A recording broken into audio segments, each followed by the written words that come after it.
그 성공적인 K 방역을 이끌었던 우리 후보자가 지금 의정 갈등으로 인해서 보건의료 재난 상황이 오랫동안 지속되고 있는 상황에서 이렇게 보건복지부 장관으로 지명되신 것에 대해서 한편으로 축하드리면서 참 어깨가 무거우시겠다 이런 생각이 듭니다. 몇 가지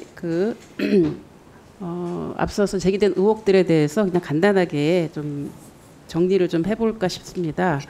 우선은 그 평창의 그 농지 관련해서 이제 가족들이 27년간 농사를 이제 지어 오셨잖아요. 그래서 네.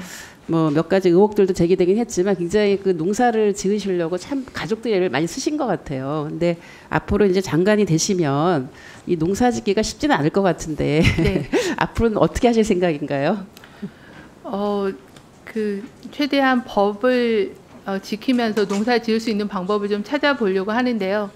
남편하고 좀 상의를 해야 될 것 같습니다. 근데 법 위반이 생기지 않게끔 하는 방안을 좀 마련을 해보겠습니다. 네, 배우자님과 네. 잘 상의하셔서 여러 가지 그 위탁 경영하는 방법도 있고 하니까 좀 네. 현실적인 방법을 한번 잘 찾아주시면 좋을 것 같고요.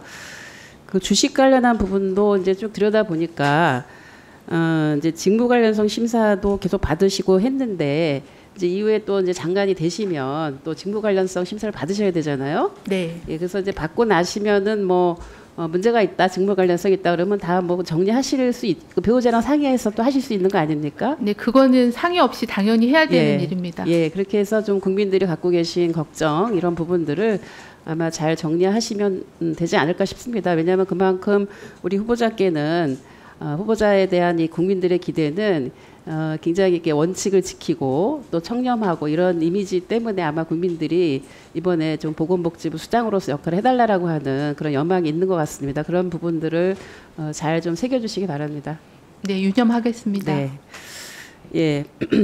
아마 이번에 아마 그 장관으로 지명이 되시면서 제일 사실은 이제 지금 시급한 문제가 이제 의정 갈등, 의료 대란을 해결해야 되는 거잖아요. 그래서 앞에서 보니까 5가지 의제를 제기를 해주셨는데 PT를 보시면은 그 5가지 과제가 지금 가장 지금 우리 대한민국에서 보건복지 분야에서 필요한 부분을 했던 것 같습니다. 근데 이 중에서 그래도 가장 중점적으로 우선적으로 추진하실 일은 뭐로 생각하고 계십니까?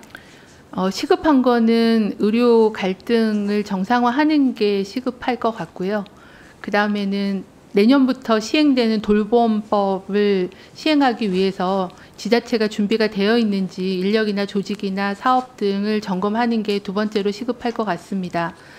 그리고 사회안전망 관련해서도 빈곤율을 낮추기 위한 기초생보자에 대한 급여 기준이나 급여 범위를 좀 확대하는 부분들은 이제 바로 중생보가 열리게 될 텐데요. 그런 부분들에 대해서 좀 시급하게 챙겨볼 예정입니다. 네, 잘 지금 현재 현황도 파악하고 계신 것 같습니다. 최근에 그 대전에서 그 모자 사망 사건이 있어서 참 충격을 주었는데요. 이분들은 사실은 뭐 거의 그 긴급복지도 한 3개월 정도 긴급복지를 받은 분이시더라고요. 근데 그럼에도 불구하고 기초생보에 신청을 하질 않았습니다. 아마 그것이 기준 중위 소득 이 부분이 현실적이지 않기 때문에 아마 이분들이 그런 신청을 하지 못했던 것 같은데 이후에 그런 기준 중위 소득에 대해서도 현실화하는 부분에 대해서 장관이 되시면 꼭 챙겨주시길 바라고요. 굉장히 구체적인 내용까지 잘 파악하고 계셔서 참 마음이 많이 놓입니다. 그리고 이제 지금 이제 의대의 그 의료대랑 관련해서 우선은 네, 학생들은 이제 돌아오는 부분으로 얘기를 했는데 이 전공의들이 돌아와야 되지 않겠습니까? 그런데 사실 지난번에 뭐 계엄 과정에서 뭐 전공의를 뭐 처단해야 된다는 등 막 이런 얘기가 있어서 사실 전공의들도 엄청 충격을 받았고 국민들도 충격을 받았습니다. 그래서 이런 전공의들이 다시 의료 현장으로 돌아올 수 있도록 장관이 되시면 어떤 즉각적인 역할 어떤 거 하실 수 있겠습니까?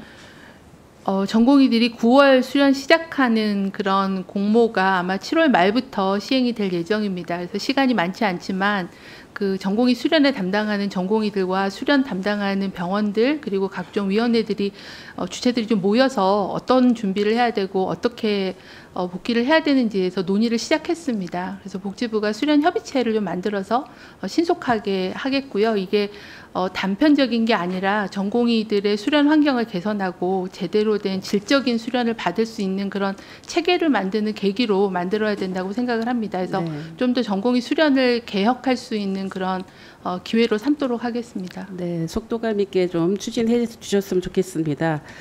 그리고 코로나19 때 직접 이제 코로나 현장을 좀 진두지휘하셨으니까 그 당시에 많은 공공병원들이 네. 이 코로나19에 같이 이제 그 대응에 참여를 하면서 이 거점 병원들이 감당을 코로나 그 전담 병원으로 감당을 해주셨어요. 근데 사실 이 회복기에 대한 지원이 좀 부실해서 그 지방의료원이라든가 이런 데들이 지금 여전히 지금 적자에 뭐 경영난이 매우 심각합니다. 지금 36개 지방의료원의 단기 순손실이 1,500억 원 이상이 되고 있고 얼마 전에는 6월달 급여조차 못 주고 있는 데가 4개 지방의료원, 부산, 속초, 청주, 강진 이렇게 나타났습니다. 그래서 사실 이 회복기 때 코로나 때 병상을 비워가면서 노력했던 이 공공의료원에 대한 지원을 좀 더 강화해야 된다고 생각하는데 그거 어떻게 생각하십니까?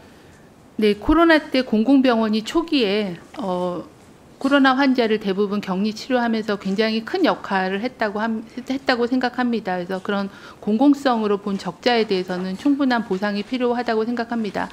재정적인 문제이기 때문에 재정 당국과 협의해서 하도록 하겠습니다. 그리고 공공병원은 이재명 정부에서는 공공의료 체계의 큰 축으로 그 중진료권의 어떤 책임 의료기관을 담당해야 되는 역할을 갖고 있기 때문에 공공병원이 단순한 그런 공공적인 역할만 하는 게 아니라 중진료권 내에서의 컨트롤 타워를 역할을 할 수 있게끔 역량과 시설과 이런 것들을 강화하는 네. 그런 계획들을 마련해 보도록 하겠습니다. 우리 그 후보자께서는 가정의학과 임상교수시잖아요. 네. 예, 그래서 이 가정의학이 1차 의료기관으로서 역할을 해야 되는데 네. 이 부분에 대해서 지금 사실 제대로 안 되고 있거든요. 이거를 네. 강화할 수 있는 방법을 네, 저는 개인적으로 그 초고령화가 되면서 노인분들의 의료가 많이 늘어나는데 약은 여기저기서 많이 받으시는데 약물 간 상호작용으로 굉장히 더 고통받는 그런 일도 있고 어느 병원을 가셔야 되는지도 모르기 때문에 특히 노인들에 대해서는 1차 의료 의사가